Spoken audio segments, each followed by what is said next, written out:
आता थांबायचा विचार करावा असं वाटतं, असं म्हणत आमदार भास्कर जाधव यांनी निवृत्तीचे संकेत दिलेत की काय असं सध्या तरी बोललं जात आहे। महाविकास आघाडी सरकारमध्ये मंत्रिपदाची संधी मिळाली नाही अशी खंत सुद्धा भास्कर जाधवांनी बोलून दाखवलेली आहे। संजय राऊत मला दरवेळी सावरण्याची भाषा करतात, पण मला भाषण करायला मिळत नाही म्हणून मी नाराज होत नाही। सगळ्या गोष्टींचं मला चांगलं भान आहे, पक्ष मला भाषण करायला देत नाही म्हणून मी नाराज, असा संदेश देण्याचा संजय राऊत यांचा प्रयत्न असतो। मात्र पक्षाकडूनही कधीही तसं होत नाही। मला भाषण करायला मिळालंच पाहिजे असं अजिबात म्हणणं नाही।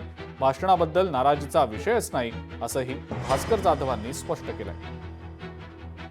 वरचेवर मला सावरण्याची भाषा करतात। मला असं वाटतं की मला एका गोष्टीचं भान आहे की मला भाषण करायला पक्ष देतो की नाही देतो हे मला चांगलं कळतं। माझं भाषण होतं, माझं भाषण झाल्यानंतर संजयराव राऊतांचं होतं आणि उद्धव साहेबांचं होतं। त्यामुळे पक्ष मला भाषण करायला देत नाही म्हणून मी काहीतरी बोलतोय असा एक जो संदेश त्यांच्या बोलण्यातनं जातोय त्याबद्दल मला सांगायचं आहे, माझ्या डोक्यात हवा गेलेली नाही।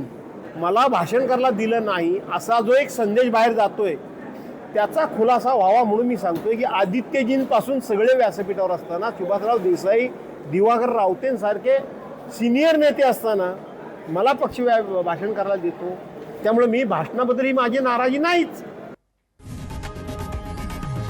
लोकशाही मराठी ऐका, पहा, जागरूक रहा।